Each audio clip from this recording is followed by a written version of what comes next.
बिस्मिल्लाहिर्रहमानिर्रहीम। अस्सलाम वालेकुम नाज़रीन, मैं हूं आम शहरी आरिफ अमीन भट्टी। अहम और ख़बर तरीन ख़बरों के साथ आज लाहौर से। नाज़रीन, वज़ीर आज़म पाकिस्तान ने इस बात का एतराफ़ कर लिया है कि उनको एस्टैब्लिशमेंट यानी कि फ़ौज ने 3 ऑफ़र्स दी थी। उसमें वज़ीर आज़म ने कहा कि उन्हें एस्टैब्लिशमेंट ने 3 ऑफ़र दी थी कि तरीके अदम एतमाद, इस्तीफ़ा या इलेक्शन। ये बात उन्होंने इस बात का एतराफ़ एक टीवी में कहा। याद रखें कि जिस पर वज़ीर आज़म माजी में कहते थे मुझसे कोई इस्तीफ़ा मांगे तो मैं उसको सैक कर दूँगा। ये नाज़रीन बहुत बड़ी बात है कि मुंतखब वज़ीर आज़म को उनके मुताबिक निजी टीवी को उन्होंने इंटरव्यू दिया। उन्होंने कहा कि मैं इस्तीफ़ा नहीं दूंगा, आखिरी गेंद तक लड़ने वाला हूं, मैं कमांडो हूं, मैं हार नहीं मानता। दूसरी तरफ एक टीवी ने खबर दी है कि पाकिस्तान के अहम तरीन सियासतदान जो इस वक्त सियासत के अहम किरदार हैं अदम एतमाद के, उनके खिलाफ हुकूमत बगावत का पर्चा दर्ज करने के लिए मशावरत कर रही है। तीसरी तरफ नाज़रीन कहा जा रहा है कि पीटीआई की हुकूमत ने अपने अरकान ने अपने कारकुनों को मुल्क भर में कल और परसों एहतजाज पुरअमन काल की एहतजाज दे दिए। ऐसा लगता है मौजूदा सूरत हाल में मुल्क को अमन से निकाल कर तसादम और अनारकी की तरफ ले जाने वाली हरकतें की जा रही हैं। नाज़रीन, जो ये खबरें आ रही हैं, किसी भी सूरत में पाकिस्तान इसका मुतहम्मल नहीं हो सकता। पाकिस्तान में इस वक्त इस्तेकाम की ज़रूरत थी, मोहब्बत भाईचारे की ज़रूरत थी। अदम एतमाद कामयाब करना अपोजिशन का हक है, उसको हर सूरत में नाकाम करना हुकूमत का हक है।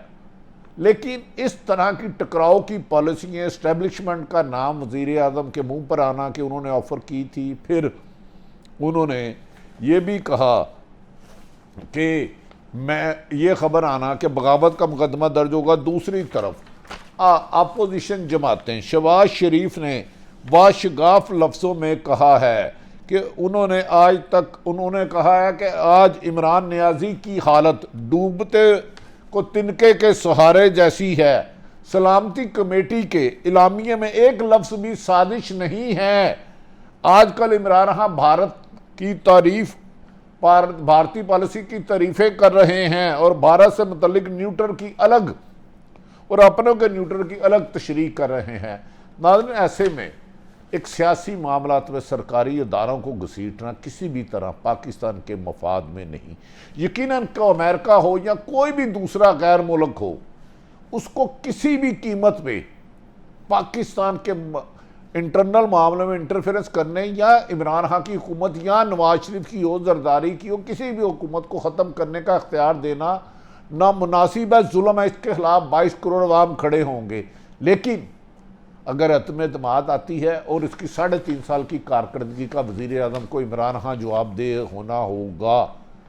सियासत में तहम्मुल और बुर्दबारी और एक दूसरे की बात सुनना है।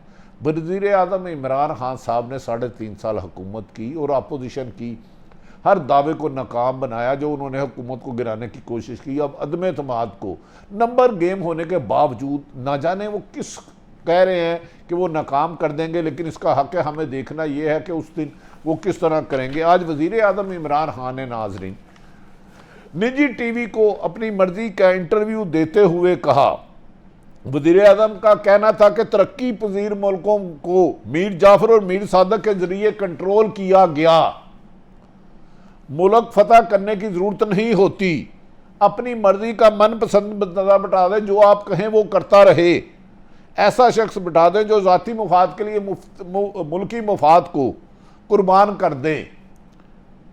इस मौके पर वज़ीर आज़म का कहना था आर्मी चीफ को डी नोटिफाई करने की बातें नून लीग के डिसइंफॉर्मेशन सेल की मुहिम थी। कोई ऐसा काम नहीं करूंगा जिसमें पाकिस्तान कमज़ोर हो। याद रहे कि जब DG ISI फैज़ हमीद साहब को DGIS है, इसे पेशावर तब्दील किया गया तो वज़ीर आज़म ने उसका फौरी नोटिफिकेशन जारी नहीं किया था और 1 महीने बाद किया था, जिसके बाद ये खबरें गर्दिश करने लग पड़ी। इस्टेब्लिशमेंट और अस्करी हुकूमत में एक पेज फट गया है। वज़ीर आज़म अपनी मर्ज़ी की चीज़ें चाहते हैं क्योंकि पाक फ़ौज वाहिद अदारा है जो सियासत से पाक है, जिसमें टकराव से रोका गया है, जिसमें डिसिप्लिन है, जिसमें सिफारिश को नहीं किया जाता, तरक्की तबादले और मेरिट पर होता है। बदकिस्मती है कि हर सियासतदान ने एस्टेब्लिशमेंट को अपनी कमज़ोर किया। खुदा न खास्ता जिस मुल्क की फ़ौज कमज़ोर हो वहाँ दुश्मन मुल्क की फ़ौजें आ जाती हैं। और मेरी तो तमाम सियासतदानों से गुजारिश है कि दीगर पाक एस्टेब्लिशमेंट को सियासत में ना घसीटे। नाज़रीन, वज़ीर आज़म इमरान खान ने कहा, इनका कहना था कि आज मुझे अगस्त से अंदाज़ा हो गया था कि मेरे खिलाफ अदम एतमाद की गेम चल रही है, जबकि अदम एतमाद में इसका जिक्र भी नहीं था। अगस्त में उन्होंने कहा कि लंदन से मनसूबाबंदी हो रही थी, एजेंसीज की रिपोर्ट थी, उन्हें एजेंसीज रिपोर्ट दे रही थी, कभी फ़ौज के खिलाफ बात नहीं करूँगा। पाकिस्तान का मजबूत फ़ौज की ज़रूरत है। पाकिस्तान की फ़ौज मजबूत है, अल्हम्दुलिल्लाह है, और दुनिया की 2-3 ताकतवर मुल्कों में है। और आज पाकिस्तान सलामत है और कामयाबी के रास्ते पे गामजन है।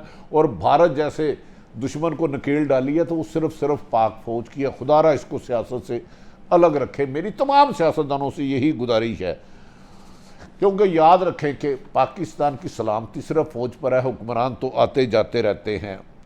इस मौके पर वज़ीर आज़म ने कहा कि मैंने फ़ौज के ख़िलाफ़ बात नहीं करूँगा, लेकिन फ़ौज को इस बात में उन्होंने कंट्रोवर्सी बनाने की कोशिश की। और फिर जब ये तासुर मिला कि एस्टेब्लिशमेंट न्यूट्रल है तो उन्होंने कहा एस्टेब्लिशमेंट न्यूट्रल जानवर होता है।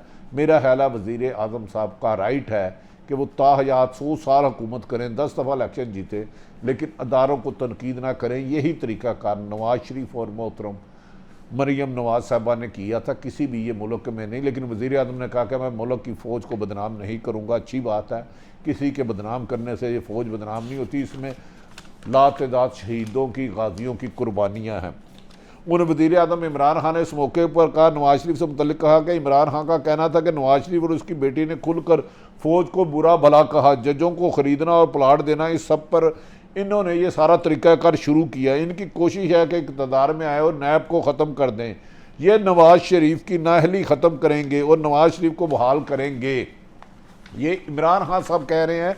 उन्होंने कहा कि मज़ीद कहा कि जनरल परवेज़ मुशर्रफ हुकूमत बचाने के लिए NRO दिया, मुझे हुकूमत बचाना होती तो पहले दिन NRO दे देता, लेकिन मैं NRO देना और डाकुओं को माफ़ करना मुल्क दुश्मनी समझता हूँ। मुशर्रफ ने जो जुल्म किया मैं वो जुल्म नहीं करूँगा। हुकूमत चली जाए, जान चली जाए, कभी NRO नहीं दूँगा। याद रखे कि जनरल मुशर्रफ के रेफरेंडम की हमायत खुद मोहतरम वज़ीर आज़म इमरान खान साहब कर चुके हैं। एक सवाल के जवाब में उन्होंने ये भी दावा किया इमरान खान ने कि हमारी इस्टेब्लिशमेंट ने ऑफ़र दी थी कि 3 चीज़ें हैं। इस्टेब्लिशमेंट ने दावत दी कि 3 चीज़ें, अदम एतमाद का वोट आपके खिलाफ आ रहा है, नंबर गेम पूरी है, इस्तीफ़ा दे दे या इलेक्शन करा ले। तो उस पर उन्होंने कहा, हमने कहा कि इलेक्शन सबसे बेहतर तरीका है, इस्तीफ़ा कभी सोच भी नहीं सकता, ना दूंगा और इसके लिए आखिरी हद तक लड़ूंगा।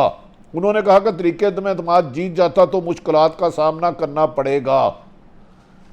वज़ीर आज़म इमरान खान ने दूसरी तरफ अपने कारकुनों को एहतजाज का रास्ता दे दिया। गैर जानिबदार हल्के कह रहे हैं कि वज़ीर आज़म पाकिस्तान इस वक्त हर सूरत हाल में टकराव चाहते हैं। आज का जो इंटरव्यू उन्होंने हमारे दोस्त को दिया, अरशद शरीफ साहब को, कहा जा रहा है उसमें कई लोगों को, सियासतदानों के अलावा हट के किसी और लोगों को भी पैगाम मत थे और ये पैगाम ख़तरनाक हद तक थे। अल्लाह करे कि पाकिस्तान में अदारे सियासत से महफूज रहें, यही दूसरी तरफ नाज़रीन एक बड़े TV ने ख़बर दी है कि मौजूदा हुकूमत ने जो MQM के लोगों ने रिज़ाइन दिया है, उसके बाद हमारे दोस्त फवाद चौधरी को वज़ारत कानून का कलमदान की जिम्मेदारी दे दी गई है।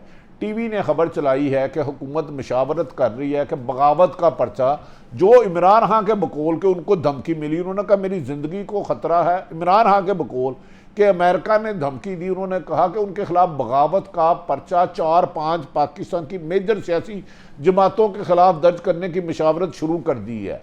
नाज़रीन, अगर ये पर्चा दर्ज हो जाता है तो ऐसा टकराव होगा कि मुल्क भर में जलसे जुलूस, मार कुटाई और मुजाहरे शुरू हो जाएंगे और इससे एक नए टकराव की जन्म लेगी और पाकिस्तान आगे ही इकॉनमी बहरान का शिकार है, ऐसे में फंसता है तो मुल्क के लिए बहुत ज़्यादा मुश्किलात होंगी। दूसरी तरफ वज़ीर आला पंजाब की आज छुट्टी करा दी गई है। परवेज़ लाई अपनी लॉबी करते रहे हैं और बाद जिम्मेदार ज़राए कहते हैं कि मुस्लिम लीग नून हमजा शहबाज को वज़ीर आला पंजाब का उम्मीदवार बना सकती है, ताहम उनकी एक अजीज़ उसकी मुखालफत कर रही है। इसका फ़ैसला पार्लिमानी बोर्ड करेगी, जबकि वज़ीर आज़म शहबाज शरीफ या नवाज शरीफ के लिए शहबाज शरीफ का नाम अख्तर महंगल आ रहा है। ताहम अपोजिशन में ओहदों की बंदर बांट पर खासे इख्तलाफत पाए जा रहे हैं। मौलाना फजलुर रहमान की भी डिमांड है, पीपल्स पार्टी की भी डिमांड है, नून लीग की डिमांड है, जमीयत उलमा इस्लाम की डिमांड है, अख्तर महंगल साहब की डिमांड है, MQM की डिमांड है, बाप की डिमांड है। और कहा जाता है कि अगर इमरान खान की हुकूमत को घर भेजा जाता है तो मौजूदा अपोजिशन इसका मिल के इस हुकूमत को चलाना सख्त तरीन मुश्किल होगा और आने वाले दिनों में आपस में लड़ते झगड़ते नज़र आएंगे। ताहम वज़ीर आज़म के अग्रेसिव इंटरव्यू ने अहम तरीन हलकों ने आज मीटिंग तलब कर ली है और वो ये सोच रहे हैं कि अगर वज़ीर आज़म कोई इंतहा कदम उठाते हैं तो ऐसे में पाकिस्तान के अहम तरीन अदारों की हिकमत अमली क्या होगी, जिसके लिए रात गए फैसले की तवक्को की जा रही है। नाज़रीन, वज़ीर साबिक़ मौजूदा अपोजिशन लीडर शहबाज शरीफ ने कहा कि अल्लाह के फजल से हमने कभी करप्शन नहीं की, जबकि उनके खिलाफ अरबों रुपए करप्शन के केस चल रहे हैं, ताहम अभी तक साबित नहीं हुए। इस्लामाबाद में एक प्रेस कॉन्फ्रेंस में शहबाज शरीफ ने दावा किया है कि मुतअद्दा अपोजिशन ने मुझे वज़ारत उज़्मा का ओहदा सौंपा तो ये उनकी मेहरबानी होगी और मुतअद्दा अपोजिशन की उम्मत आई तो सब से पहले मैं गरीब की ज़िंदगी बेहतर करूँगा। जबकि 3 दफ़ा शहबाज शरीफ अपोजिशन लीडर वज़ीर आला पंजाब रह चुके हैं, इसका अंदाज़ा आप लगाएं कि वो कितनी बेहतरी कर सकते हैं। शहबाज शरीफ ने कहा कि अगर किसी पार्टी मेंबर और इत्तेहादियों को कॉल नहीं आई कि ये ना करें, इंतज़ामिया और पुलिस को कहा है कि वोटिंग के दिन सुप्रीम कोर्ट के हुक्म पर अमल किया जाए, हम सब को जिम्मेदार ठहराएंगे। मेंबर्स को पुरअमन वोटिंग में रुकावट हुई तो इसका एहतजाज करेंगे और इस सिलसिले में उन्होंने वज़ीरत सेक्रेटरी दाखिला को ख़त भी लिख दिया है। शहबाज शरीफ का कहना है कि उन्होंने इमरान खान न्याजी की हालत डूबते को तिनके का सहारा जैसी है। सलामती कौंसल के एलामिये में उन्होंने कहा एक लफ्ज़ भी साजिश का नहीं। इमरान खान 3.5 साल एहतसाब के नाम पर इंतकाम और बदतरीन दुश्मनी लेता रहा और अब मुल्क को महंगाई की सुडोली में झोल दिया और अपनी नाकामियों को छुपाने के लिए अब गैर मुल्की साजिशों का सहारा ढूंढ रहा है। उन्होंने कहा आजकल इमरान खान खुद भारतीय पॉलिसियों की तारीफ कर रहे हैं। इस मौके पर नाज़रीन, शहबाज शरीफ का कहना था कि इमरान न्याजी ट्रंप से मुलाकात के बाद जब अमेरिका से वापसी पर आए और कहा कि मैं दुनिया का दूसरा बड़ा वर्ल्ड कप जीत के लाया हूँ। परवेज़ खटक, असद उमर, इमरान खान ने CPAC के खिलाफ बयानबाजी की। इमरान न्याजी का ड्रोन हमलों पर बयान तारीख से मसक शुदा है। शहबाज शरीफ ने इमरान खान के तमाम इल्ज़ामात को हक़ाइक़ के बरक्स कहा, जबकि इमरान खान ने कहते हैं कि उनके पास हर एक सबूत है और अमेरिका से आया हुआ लेटर उनके पास मौजूद है। नाज़रीन, शहबाज शरीफ का कहना था कि नवाज शरीफ ने पाकिस्तान की खिदमत की, लेकिन उन्होंने ये नहीं बताया कि वो सिर्फ 8 हफ्ते के लिए इलाज कराने गए लंदन, लेकिन आज तक वापस नहीं आए और सुप्रीम कोर्ट से सजा याफ्ता हैं। नाज़रीन, शहबाज शरीफ का कहना था कि पंजाब में नए वज़ीर आला से मुतल्लक तमाम अपोजिशन से हिकमत अमली मशावरत बनाकर वज़ारत आला का फैसला करेंगे। उन्होंने कहा फ़िलहाल इस्टेबलिशमेंट की तरफ से कोई टेलीफोन नहीं आ रहे, लेकिन आज इमरान खान ने सियासतदान के साथ अदारों को भी हिट करने की ज़ूमैनी दी। नाज़रीन, समझ में नहीं आता, अपोजिशन लीडर ने शहबाज शरीफ ने मुबैना धमकी उम्मीद ख़त से मुतल्लिक सवाल उठाया कि गैर मुल्की साजिश का क्या इमरान खान को आज इल्म हुआ है। खत 7 तारीख को आया था तो 3 हफ्ते इमरान खान क्यों चुप रहे, फौरी वाबेला क्यों ना किया और OIC में अमेरिकी नुमाइंदों को क्यों बुलाया और OIC में अमेरिकी नुमाइंदों को क्यों बनाया। उन्होंने शहबाज शरीफ के मुताबिक इमरान खान ड्रामेबाजी को बंद करें। दूसरी तरफ इमरान खान ने कहा है अपोजिशन ने जितना जोर लगाना लगा ले। मैं 4 तारीख को, मैं इतवार वाले दिन, बज़ाहिर 177 गेम अपोजिशन के हो गए हैं, लेकिन इमरान खान बाजिद हैं कि वो हर हाल में मौजूदा हुकूमत अपोजिशन की अदम एतमाद नाकाम बनाएंगे। लेकिन उधर बाहर होने वाला एहतजाज मैटर नहीं करता। अगर 172 लोग अदम एतमाद के हक़ में आ गए तो कामयाब होगी। अगर इमरान खान साहब के पास कोई ऐसा काला है जो कहते हैं कि कप्तान अपना ट्रम्प कार्ड किसी को दिखाता नहीं, देखना यह है कि इमरान खान अदम एतमाद को नाकाम कैसे बनाते हैं। जो भी सूरत हाल हो पाकिस्तान के लिए बेहतर हो। नाज़रीन, मुझे आइंदा आने वाले दिनों में खूनी टकराव और जलाओ घिराओ और मारपीट नज़र आ रही है, क्योंकि सियासतदान अदम बर्दाश्त, एक दूसरे को बर्दाश्त करने की आदत ही नहीं रही। और जो किसी से इख्तलाफ करता है उसको गद्दार, मीर जाफ़र, मुल्क दुश्मन, ज़मीर फरोश और इस तरह के लिफाजों से नकाबा जाता है। जबकि सियासतदान ये समझते हैं जैसे उनके लीडर उनकी पैरवी करते हैं, उन्हें डिफेंड करते हैं। हर सहाफ़ी भी उन्हें डिफेंड करे कि सहाफ़ी का काम गैर जानबदारी से हक़ाइक़ बयान करना है, किसी जमात को डिफेंड करना। सारी सूरत हाल आप तक रखी। कल पंजाब असम्बली का इजलास बुला लिया, परसों अदम एतमाद है। पाकिस्तान जिंदाबाद।